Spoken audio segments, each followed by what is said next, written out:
The de Havilland Chipmunk was the first in the series of de Havilland Canada aircraft and a historical icon. It has a very rich and interesting story that we are about to explore in today's Aviation Deep Dive.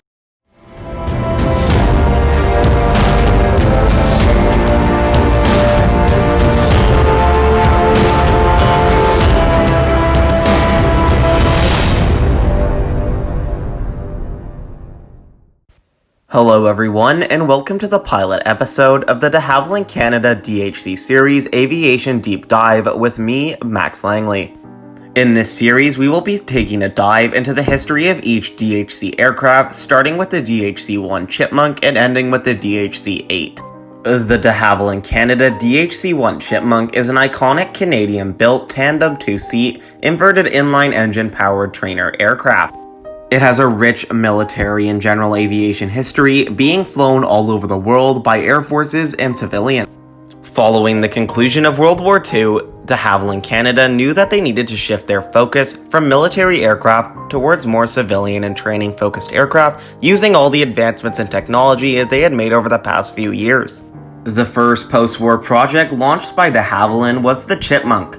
It was meant to be a replacement for the 2 decades-old de Havilland Tiger Moth biplane.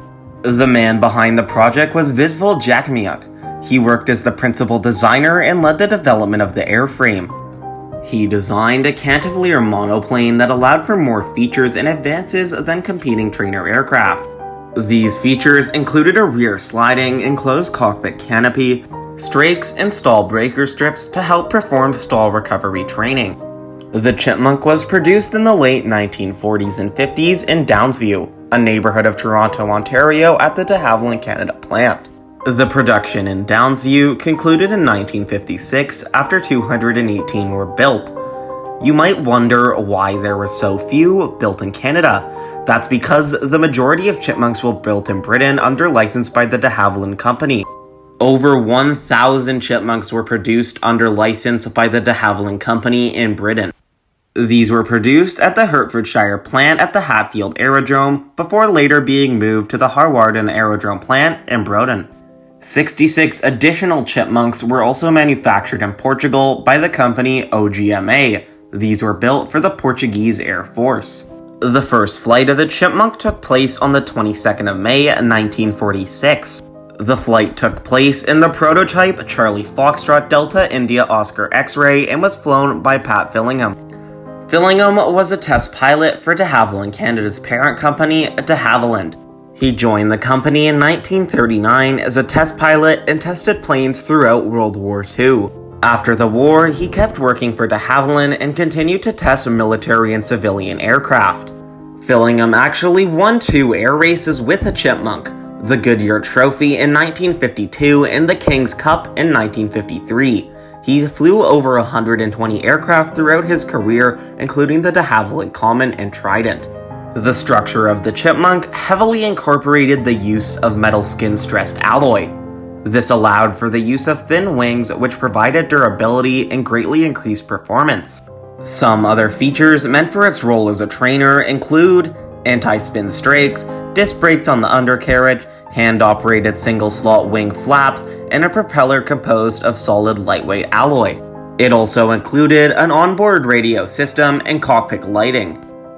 Many Chipmunks that are now in civilian use have been heavily modified over the years. These can range from updated systems to new engines. The original Chipmunks were mainly bought by the Royal Canadian Air Force, Royal Air Force, and Portuguese Air Force. 113 of the 218 Canadian-built Chipmunks would be bought by the RCAF.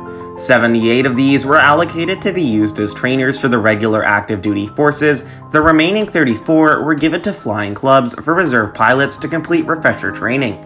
These workhorses faithfully served the Royal Canadian Air Force up until 1972, when they were finally retired after decades of service. The Royal Air Force acquired a whopping total of 735 Chipmunks. All of the 735 Chipmunks were built in the United Kingdom by de Havilland and were designated as the de Havilland Chipmunk T10. Most of these Chipmunks were used as trainers, but some conducted surveillance flights over Cyprus and Berlin. The majority of chipmunks were retired in 1996, with some still being used today for historical flights. In 1995 and 1996, the Royal Air Force proposed a plan for a pair of chipmunks to establish a route for light aircraft between Europe and North America via Russia. The Chipmunk in particular was chosen because of its reliability and ability to operate with minimal ground support. The RAF selected 2 aircraft and upgraded them each with extra fuel capacity and navigational equipment for the journey. In 1996, the Royal Air Force started the journey, but had to postpone in Moscow due to forest fires in central Siberia.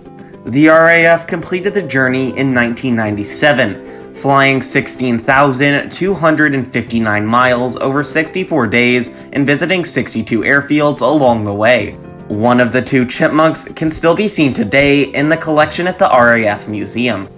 Thank you for watching this episode of our DHC Aviation Deep Dive series. I hope you are faring well in the current pandemic and wish you and everyone else good health.